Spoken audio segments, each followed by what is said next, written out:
আসসালামু আলাইকুম। আপনারা অনেকেই জানতে চান গাভী বা বকনা হিটে আসে না, করণীয় কি? তা আজকে আপনাদের মাঝে সে বিষয়ে কিছু তথ্য শেয়ার করব। তাই ধৈর্য ধরে ভিডিওটি দেখতে থাকুন।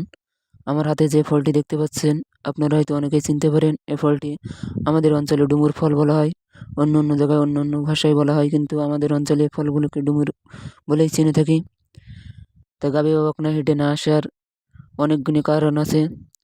সেসব কারণের দিকে গেলে অনেক সময় লাগবে। তা আপনাদেরকে আমি কিছু সময়ের ভিতরে জানিয়ে দেবো গাভী বা বকনা হিটে আসার সবচেয়ে সহজ পদ্ধতি। তো এই ফলগুলি গরুকে প্রতিদিন 15টা করে খাওয়াতে হবে।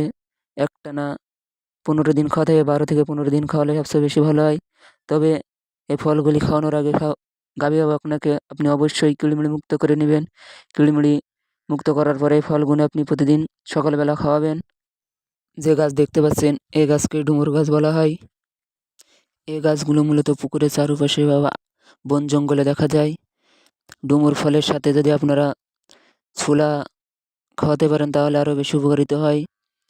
বড় গাভীকে 100 গ্রাম ছোলা এবং মাঝারি গাভীকে 50 গ্রাম ছোলা 24 ঘন্টা ভিজিয়ে রাখতে হবে। অর্থাৎ আজ সকালে যদি ভিজান, কাল সকালে ওই ছোলাগুলো ডুমুর ফলের সাথে একসাথে দিলে খুব দ্রুত হিটে আসবে ইনশাল্লাহ।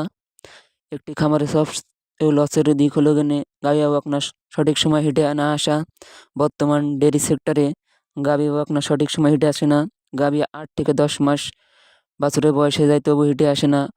ওষুধ খরচ করতে গেলেও অনেক খরচ ব্যয়বহুল হয়ে যায়। তা আপনারা এই পদ্ধতি দিয়ে অবলম্বন করতে পারেন, ইনশাল্লাহ কাজ করবে।